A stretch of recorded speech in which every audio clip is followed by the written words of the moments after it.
We're joined now by Carol Laidlaw. She is a financial planner and with the Collaborative Practice of Ottawa. She's joining us now. Obviously, it is tax time. People are thinking about their finances. One of the interesting things that... good morning, Carol. How are you?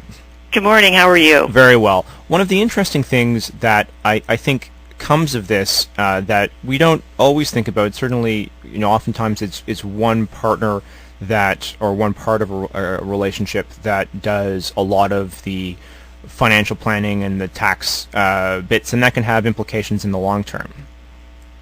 Absolutely, especially when people are going through a transition such as separation. A lot of fear gets involved, and sometimes one partner needs some guidance through that process.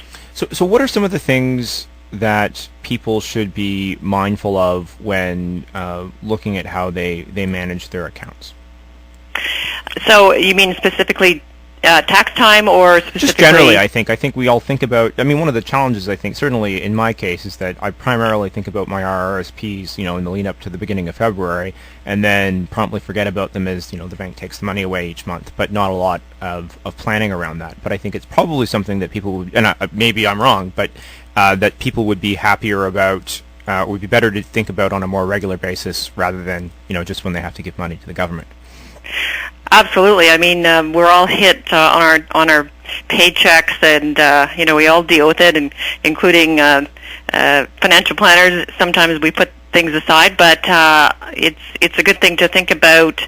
I get a lot of business this time of year because people are opening their tax returns and filling them out and thinking about their future. So I think if you're seeing that tax hit, sometimes that it sparks an interest in future planning and how to minimize that for the next year.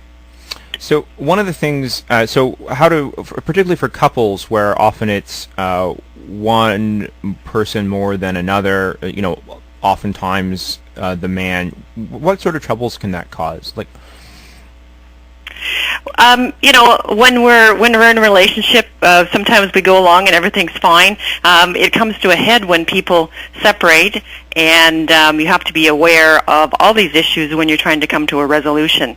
So bringing financial advice or legal advice or other professionals into that picture is very helpful because you may not be aware of it until you're faced with it and you have to make financial or legal decisions.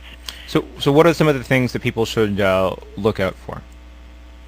Well, you want to know primarily, I'm speaking from a financial point of view, you have to look at what your net worth is and what are my assets, what are my liabilities, and how can I grow that or use that to fund my retirement. And that's the number one concern people have is, will I have to work the rest of my life, and what will my retirement look like? What will, we all have this fear of dying penniless, I guess. And if you objectively look at it and be proactive about it, it's very, very helpful.